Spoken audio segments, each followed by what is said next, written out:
Welcome to Industry Focus, the podcast that dives into a different sector of the stock market every day. Today is Thursday, December 6th, and we're discussing micromobility. I'm your host, Nick Seipel, and today I'm joined by Motley Fool senior auto analyst John Roseveare via Skype. How you doing, John? I'm doing well, Nick. How are you? I'm doing great. We were just talking about before the show, there's just so much news going on in the auto space and the micromobility space, so we've got a lot to talk about today. But first off, I just want to ask you about Waymo. Waymo yesterday opened up its Waymo One ride-sharing service to the public in Arizona. What's kind of your instant reaction to that and thoughts going forward? My first reaction is, well, the strong hint was they were going to do something by the end of 2018, and they have. We have to be careful calling it autonomous because these vehicles do have human drivers monitoring the system. We don't like to say something is fully level 4 autonomous if there's a backup driver ready to grab the controls. But certainly this is a prototype of what they hope will become a level 4 system soon. My reaction is it's interesting. It'll be very interesting to watch how the public reacts to this. It will be interesting to see what Waymo has to say about when the human drivers will be going away. They're number one. They have done it before anybody else. GM has been talking for a while about doing it next year, but Waymo has beat them to market. Whether that matters in the long run, I have no idea. But I guess that's my reaction, that this is interesting. It's a landmark moment. It is still not quite full autonomy because we've got the human safety backup drivers in the cars, but we will look back on this as a big deal. Definitely, John. I mean, they're just in Arizona today in the Phoenix area, but as they continue expanding out, I mean, it's a phenomenon that's going to sweep the country, I'm sure, over the coming years. And then before we get into go ahead. Just the thinking is that at least in urban areas, that this will make a lot of sense in time. And this is in one sense, it's a baby step, but it is a landmark moment too. They have deployed. I mean, we have liftoff. We'll see where we'll see where we go. And then, John, before we pivot into micromobility, I had a listener question from Twitter. Simon on Twitter asked about your thoughts on car auction services, ticker KAR. He said it seems like a value to him with a great opportunity to grow. Plus, their margins are getting better, but it's been selling off. What are your thoughts on car auction services? Let's talk about a little bit about who they are. First of all, when you trade in a car, or more often when you return your car at the end of the lease, used cars go to auctions. There are a few big auction services. One of them is called Manheim. They're kind of the dominant one in the U.S. They have a big rival called ADESA. And then there are some smaller independent auctions that remarket these cars at auction, and that's where your dealer gets their used cars. It's where specialist brokers get cars, and so on. These are wholesale auctions. That's the business that KAR is in. They own ADESA. They also own another company that is in a parallel but somewhat separate business of selling wrecked cars that are salvaged, that have been totaled, that are sold for parts or rebuilding or whatever. What KAR has done that is interesting is they have tried to build an online smartphone-based auction service, working with their rivals and counterparts around the world, so that the eventual vision is that a dealer in Indiana can see all the Corvettes coming to market in the world and bid on them as they come, or whatever, any other kind of car.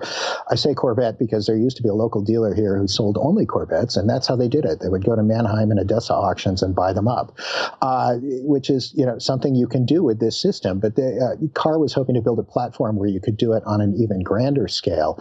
In terms of why is it selling off? I have not done a deep dive into their finances, so I can't say that, but it looks like they popped after second quarter, and now they're just kind of settling back down to where they were before the pop following third quarter results. So I would dig a little bit deeper into that, where their guidance changes or something like that. I agree that they have a great opportunity to grow. Used car sales tend to jump as the economy goes south, and if we're late in the cycle and a recession is looming, that will favor used cars. And it does look like profits are growing and their margins are improving. It's certainly a company worth a deeper dive. Sorry, I don't have a conclusive answer for you right now, but I would look at what they've done over the last 3-4 quarters. Sure, John. And as we were mentioning before the show, we see GM and Ford doing some restructuring. I mean, those are signs that at least those major OEMs think we may be hitting a bit of a cyclical top in auto sales and maybe looking at a downswing, which would fit that thesis having to do with kind of a spike in used car sales just based on what the cycle is at. So it'll be something to follow, but definitely an interesting opportunity. Yes, indeed. Yeah. Okay, John, let's go ahead into our main topic, which is micromobility. And first off, just off the bat, what is micromobility? What should investors know about this space just in general? Micromobility is the last mile. It's electric scooters, it's bike rentals, it's mostly an urban phenomenon. What investors should know is that it's exploding. The valuations of some of the companies that have jumped in here just in the last year or two with the scooter rentals that you can get by smartphone app and so forth, the valuations have soared, at least on paper. None of them have come to the public markets yet, so we haven't seen how that's doing. In places like San Francisco and DC, these scooters are everywhere, and this is a very recent phenomenon, even a year, sometimes even less, and more and more people are using them or trying them out. It's really easy. You download the app. For a very small fee, you can take the scooter and just go, and you don't have to return it. You just leave it where you end up or whatever. And this is seen as addressing what we sometimes call in shipping as the last mile problem. This is how do you get from the bus stop to home? How do you get from the train station to your apartment? If it's 3/4 of a mile, sure, you could walk, but what if you've got a heavy package? Maybe you could throw that on your back and jump on a scooter. Maybe you could put it in a basket and ride a bike, something like that. These are the kinds of applications that people are thinking about because these things have become so cheap. It's the falling price of batteries. It's the falling price of the GPS trackers that allow the companies both to tell you where they are when you want one and to go pick them up later on. And of course, cheap capital has made this something that is really starting to explode. So that's what it is. It's not just scooters, although that's what we talk about right now. It's also bike rentals. People who've been to New York know about City Bike, which has been going on for several years. There are these stations around the city where you can sort of rent a bike for the hour and just return it to another station. Ford has a business called Go Bike that they bought last year or the year before. I think it was about a year ago, which is similar. They're operating in Seattle, looking at some other markets. But the scooters are an even simpler thing because they're electric scooters. You hop on and it goes. Right, John. And this has been just a phenomenon over the past year or so where we've seen several private companies come to market. Bird and Lime are two of the largest ones. Just within 12 months, Bird hit 10 million scooter rides in that first year. About 3.6% of the total U.S. population has used one of these scooter devices just in the less than a year, which just for context, bike sharing has been going on for about 8 years, and they're at 13% penetration. Car sharing has been around for about 18 years, and it's at 16% penetration. So that 3.6% amount doesn't sound significant, but to have gotten there so quickly is very remarkable. And it's kind of follow up on how you use it. These are dockless scooters that are just folks reserve them on their smartphone. Typically costs $1 to reserve, and then 15 cents a minute thereafter to use the device. Whenever you're done with it, you ride it to your destination, leave it on the sidewalk or what have you, and then the next person can kind of come up and reserve that device. You mentioned too as well, John, that it's kind of to serve that last mile problem, and it's. Part of that problem has been related to the rise of ride sharing. So according to the National Household Travel Survey, over 60% of trips are less than 5 miles in length, which would make them appropriate for a bike or scooter. But about 60%, another 60% of people who use ride sharing in large, dense cities, if ride sharing did not exist, would have used public transportation. They would have walked, they would have biked.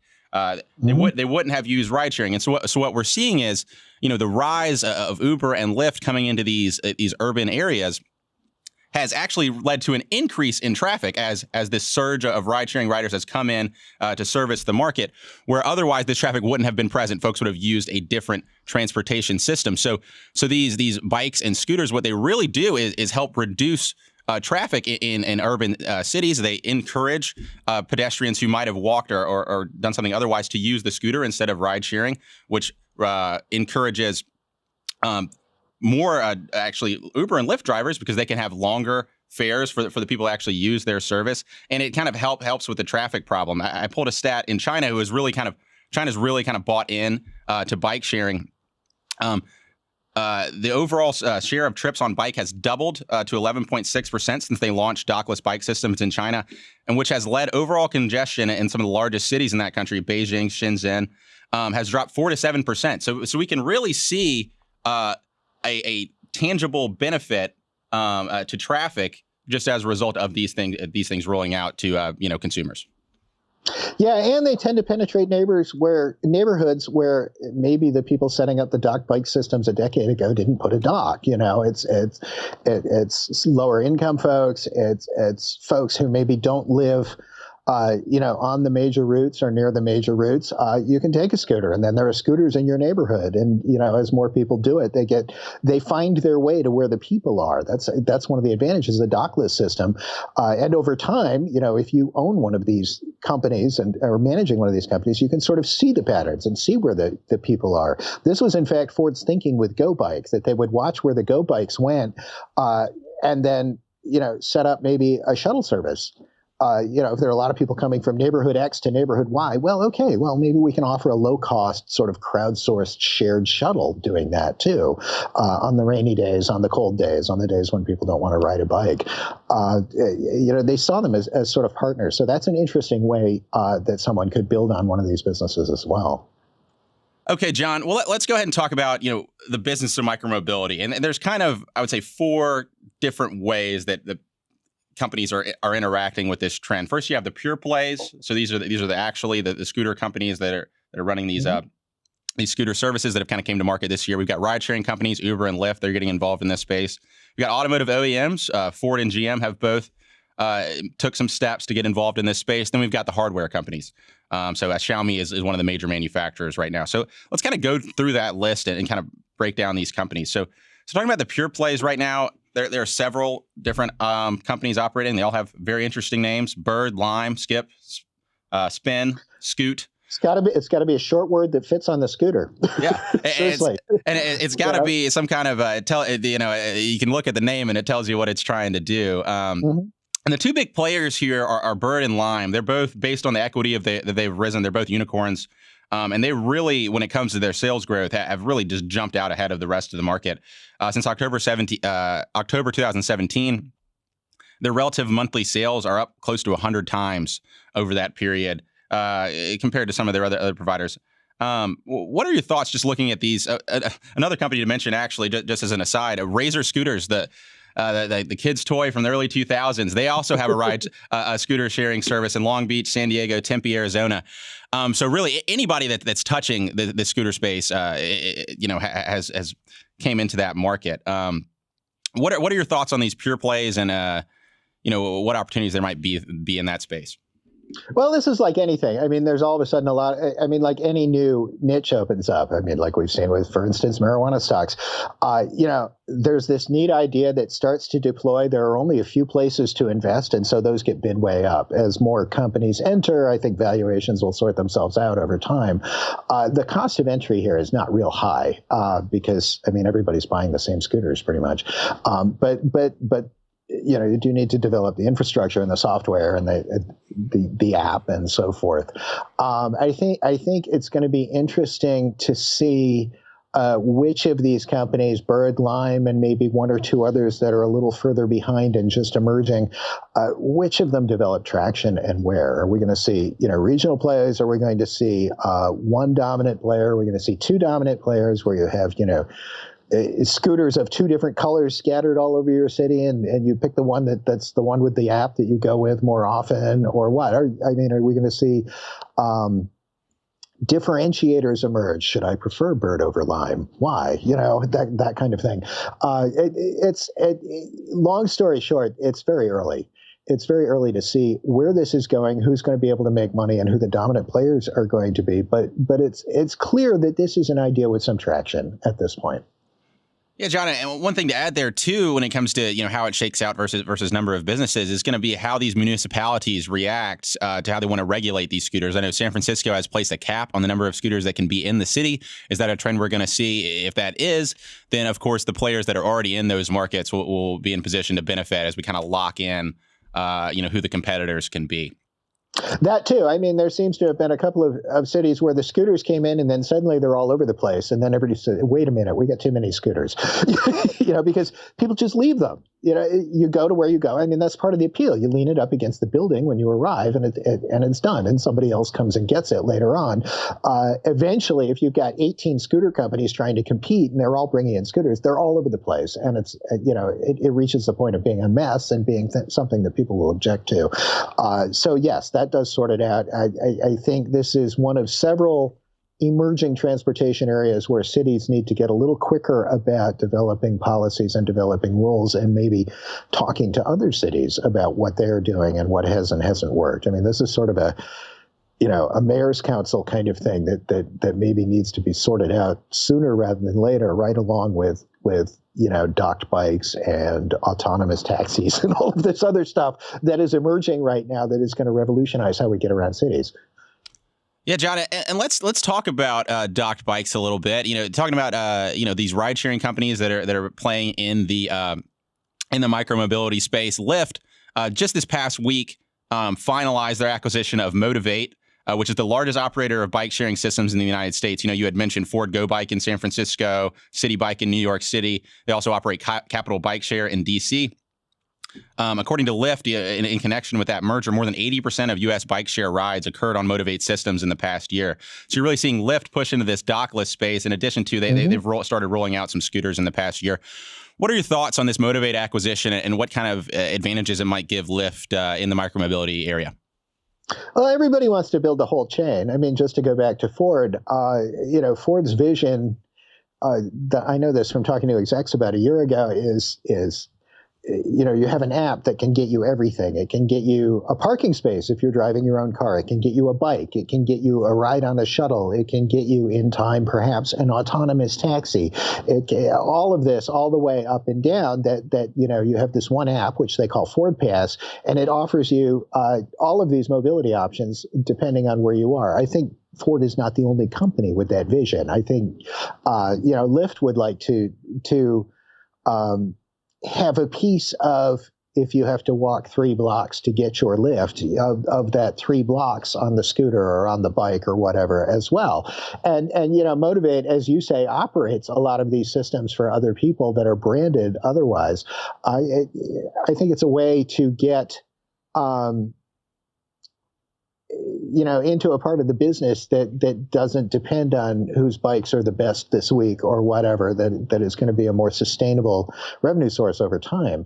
I think it was a smart move. We'll see how it shakes out. It's going to be one where it's going to be a few years before we really know. But it's, again, it's another company thinking through the vision of being somewhat more end-to-end, operating from one single app. Sure. And then another thing about this Motivate acquisition that just kind of stood out to me, as I mentioned earlier, there is a little bit of risk with these micromobility companies that maybe some regulation comes in from cities, maybe limiting the number of bikes or scooters that can be on the street. But acquiring Motivate, they have these existing docked services that already have agreements with cities and already have physical assets in place. So I think Lyft probably is less exposed to those regulatory risks, given that Motivate already has these relationships and contracts with municipalities to put these bikes in place. Yeah, I mean, if you know New York at all, City Bike isn't going anywhere. Ford's approach is to come in and work with the city government and say, okay, what can we do where and when? And so they do it sort of top down. So, where they've come in, they are working with the government. But, again, some of these other scooter things, it's been sort of, beg forgiveness rather than ask permission, and then the cities have had to react. And I think your point is a good one, that this is a somewhat more stable business than perhaps some of these new scooter companies, and perhaps over time more stable revenue source. Sure, and then let's spend a minute or two talking about Uber as well. We gave Lyft some time. Uber is also getting into this space. They acquired Jump, which is a leading e-bike service. for $200 million earlier this year, and they've integrated that into their app that actually has rolled out in DC, where you open up your Uber app and there's a button at the top where you can say, get an Uber X, or you can switch it over and get a bike. So it's all integrated therein as well.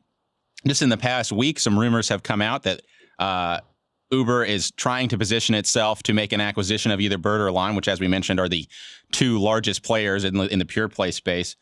Is it kind of the same story for Uber here, just trying to totally integrate top to bottom, these transportation opportunities? Is there anything different about what Uber's doing that maybe stands out to you? Well, I mean, Uber has an app that a lot of people open already. You land in a city, well, okay, Uber, where are the cars? If Uber, to the extent that Uber can build more and more services into that app that are right there when you open it, they will benefit. Oh, I can take a bike. Oh, I can reserve a hotel. Oh, I can do this. I can get a car share. They're thinking in those terms too. We have this app. What else can we load into it that somebody who lands in an unfamiliar city might be interested in? Sure, and then one kind of public area where we can invest in micromobility. Let's talk about GM and Ford, what they're doing. When it comes to acquisitions, there are acquisitions in this space as well. Recently, Ford acquired Spin for $100 million. This is an e-scooter company. They're also introduced the Ford Go Bike Plus e-bike earlier this year in connection with their San Francisco Go Bike service. What are the opportunities there for these OEMs? They don't have the app infrastructure that the pure plays and that the ride sharers have. However, they do have capability when it comes to manufacturing that I don't think these other folks can match, at least not in the near term. Well, I mean, Ford has been quite loudly talking about the fact that it wants to transition to being both an automaker and a provider of shared mobility over time. I mean, they do have an app that doesn't have a whole lot to it yet, but they are building out an infrastructure. It's called Ford Pass. And again, their vision is a lot like what I was just talking about with Uber. You can get a car, you can get a parking space, you can get a bike, you can get, who knows, a scooter, a shuttle ride, whatever, over time. And they're going to add as many things as they can to this, hoping to capture the customer for whatever their mobility needs are. GM is going a different route here. I mean, we know that GM has a subsidiary Cruise that is looking to launch an autonomous taxi service, as we talked about before, with as a rival to Waymo. But what GM also has going on is they are gearing up to mass produce autonomous taxis. Presumably, they will be delighted to sell them to Uber or Lyft or anyone else. GM is sort of playing. The company selling pickaxes and jeans to gold miners in 49, right? It's that role. They are building a foldable e-bike, and presumably they will be delighted to bang these out for any company that wants to set up an e-bike service anywhere in the world in time. And it comes with some integration into their OnStar platform, which they have greatly expanded from beyond being just the button you push in the car when you crash to call 911, which is where it started. It's becoming their platform for networked transportation. And yes, they do own a stake in Lyft, although GM and Lyft have not quite parted ways, but they have gone in different directions from where they were a couple of years ago. So I would downplay the importance of that right now. But I do think GM is looking at, as Josh Wolf, venture capitalist, said this week, the smart thing to do whenever there's something like this with low barriers to entry and a lot of entrants is to be the arms dealer, right? Is to be the one selling the pickaxes to the gold rush miners or the jeans, as Levi Strauss found out. that turned into a good business. I think GM is, although they are talking about launching their own taxi service, I think they are very much thinking about being the arms dealer here. And this builds on what they've done with the autonomous taxi with their subsidiary Cruise Automation, building an e-bike. Yeah, we'll sell it to anybody. We've got a platform. Maybe they will operate e-bikes on their own in some areas where that makes sense for them under their Maven car sharing subsidiary or under something else to be determined, maybe under Cruise. But it's interesting that GM is trying to set itself up in that position, in the position of, we're making the products that facilitate these businesses, come talk to us and we'll sell you what you need. Sure, John. And let's talk about, I'm glad that you mentioned kind of being the arms dealer and the whole picks and shovels and jeans approach, because when it comes to these scooters, there's another really interesting way to play it, and that's the hardware for these scooters, the folks who make the actual scooter that these folks use. And Xiaomi is really, at least when it comes to the public markets, the big player right now. Xiaomi, as folks may know, is a device manufacturer in China. They make smartphones. They make really a staggering amount of different products. They make their own scooter, which is used by several different pure play players, including Spin, Bird, and Lyft. But they also own Segway Ninebot. They own 20% of that company. And Segway Ninebot is the largest scooter manufacturer in the world. They're the same company you think of as the traditional Segway. They also make these scooters. Their Ninebot scooter sales grew 6 times in 2018, and they sold 4 out of the 5 scooters that were sold worldwide. They currently have a valuation over $1.5 billion and are expecting or considering an IPO next year, according to Bloomberg. What are your thoughts when it comes to these hardware players? Xiaomi, and then on the private side, Segway Ninebot.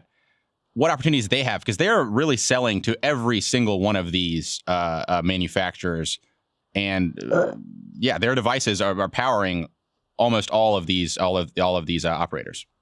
Well, to some extent, it's kind of the same problem we see with autonomous vehicles. I mean, Xiaomi is a business, as you point out, with fingers in lots of different pies. How much does it profit from the scooter trend? I think if Segway Ninebot comes to market, that's going to have a great deal of interest if this trend continues and sustains. It should, because they are at the moment at least the major arms dealer. The question is there somebody who could disrupt them, who could or could at least underprice them or come out with something a more competitive entry? And we would have to dive a little deeper into there, but it's awfully early to call the winners here, of course, but at the same time, these companies are worth watching. I'm not sure, just as I'm not sure I would tell somebody to buy Alphabet for Waymo right now, I'm not sure I would tell somebody to buy Xiaomi for scooters right now. But, as these businesses grow, you may see spinoffs, you may see tracking stocks that make it worthwhile to own the parent company, looking forward toward that. Right, and we can talk about, too, that just the fact that one manufacturer or a couple of manufacturers are really the main supplier for this entire industry, in a way shows like there's hard for any of these operators to really stand out from one another when their hardware is basically the same. The infrastructure that you use to kind of access and do the tracking is very similar. So that's a risk for these operators in that if they can't, start making their own devices or find a way to differentiate themselves, then they're really putting themselves in a position where it's going to be a commodity market, and folks could care less which app they end up using, which is, of course, not great for anyone gaining significant market share. Right. It's also not great for margins either, because I mean, if it costs me $3 to take the Bird scooter and $2.80 to take the Lime scooter, and they're both right in front of me, I'm taking the Lime every time, right?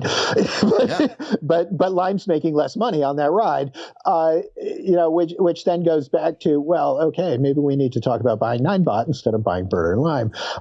This is the same problem people have batted around for several years with Uber and Lyft. If the ride is just a low cost commodity and it's everywhere, then where are the profits? And again, I think before we can start to call winners or losers, we need to see how this emerges somewhat. You may find some of these companies are able to sign deals with cities where they're effectively a monopoly in a given city. If you want to get around Chicago, you may only have one choice, for instance, or whatever. We may see that emerge over time. And then, the race becomes who can lock up the most lucrative urban deals or the most urban deals and the steadiest revenue streams and negotiate the highest prices or the best margins. It's very early again. I understand investors want to come running in here, but I think we need to watch this a little more and see where it goes before we can start to say, hey, that's the investment opportunity. That said, it does seem like scooters are an idea with some traction. And if Segway Ninebot creeps towards an IPO, I will be watching that very carefully. Sure. Yeah. And let's maybe throw a little cold water on, kind of these players, and let's look at kind of the unit economics of these scooters and devices. According to some reporting from the information, I've seen several different numbers, but we'll go with what the information has because they have the full cost structure. And this taken from Bird Investor Materials. The average Xiaomi scooter that Bird bought, at least when these numbers came out over the summer, was about $551. And on average, that scooter generated about $3.65 per ride. So you're getting 365 cents of revenue per ride. However, they have to spend $1.72 on average for charging costs. You have to pay just freelance individuals to go pick these scooters up off the street and charge them each night and then drop them back off on the street. So that adds an additional cost. They spend about 51 cents per ride on repairs, about 41 cents per ride in credit card fees, another 20 cents per ride on fees for city permits, 6 cents on customer support, and 5 cents on insurance. What does that give you? That gives you get about 70 cents per ride in gross profit, which gets you to about a 19% gross profit margin. Well, how does that get us to break even? Based on the numbers that I've seen, you're averaging about 5 to 6 rides per day. If you get about 5 rides per day at a 70-cent gross profit, you're going to make about $3.50 a day.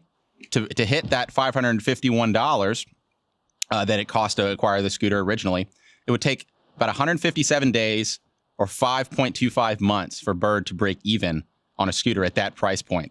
Of course, the average life for these scooters, based on the information that industry executives and so have sent out, is that you usually get about 1 to 2 months before they need to be replaced. So just doing that math, if it takes 5 months to break even and it only lasts 2 months, we really need to see some new hardware for this to make sense as a business. And, I've seen some more recent numbers that Bird suggests that, they've brought down some of their prices. But this is a real issue when you have a product that is not differentiated, that we're all buying from the same supplier, and the unit economics, at least from the numbers we've had available to date, do not suggest that these, scooters are profitable over their lifetime. There's going to need to be some more development in this space before, these companies really make sense as long-term investments. Yeah, I guarantee somewhere, probably multiple somewheres, people are looking at, okay, how do we design a 4 Seasons urban scooter that lasts 2 years? And what does that cost? And how do we deliver it for under $1,000 so that it makes sense for a company like Bird or Lime? Somebody is looking at that problem. I couldn't begin to imagine what those scooters will look like. They may be, heavy as who knows what, but yeah, clearly, this is another area where there's going to need to be more innovation because a scooter that lasts, as you point out, to make this business work, if the scooter only lasts a month and a half, it needs to be a lot cheaper than it is, or we need scooters that aren't 5 times more expensive that last 5 to 10 times longer. Exactly, and Bird is doing something interesting as well, along these lines. You say that the unit economics don't necessarily make sense for the provider.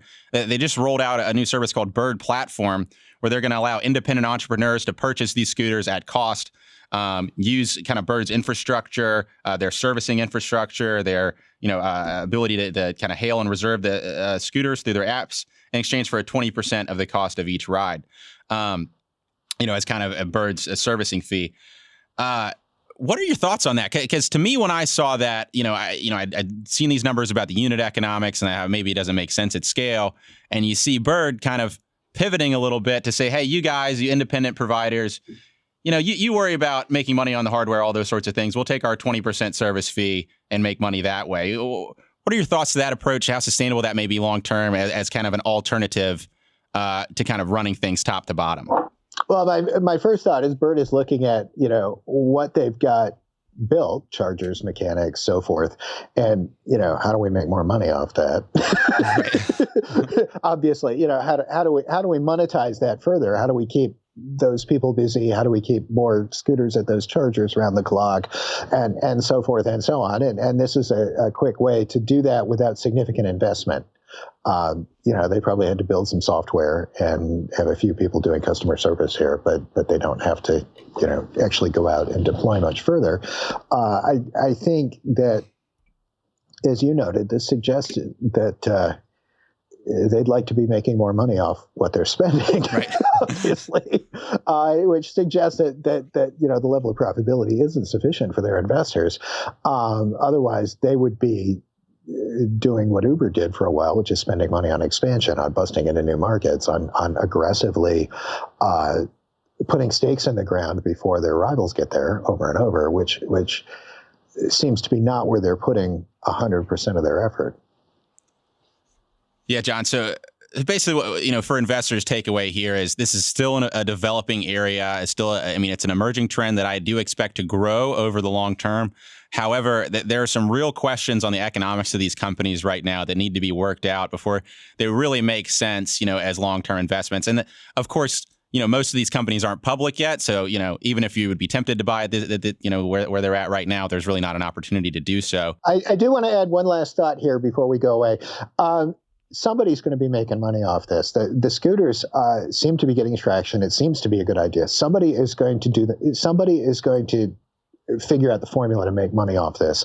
It's a little early to see who that person is going to be, and it might be somebody we don't expect. Who knows? Maybe General Motors will come into this in 3 years with the killer scooter that they're making themselves in an unused factory somewhere. We don't know, and that's just spitballing. Of course, it could be Bird, it could be Lime, it could be one of the entrants that we think of as a smaller entrant right now. Somebody is going to put the formula here together because this seems to be an idea with traction. Yeah, John. And it's kind of going away. Mm-hmm. Austin Lieberman gave us a question on Twitter asking about what's kind of the realistic total addressable market for this space or the liability considerations. How should we invest in that? Maybe kind of lumping that together. How should investors look at this space going forward? What should they really pay attention to?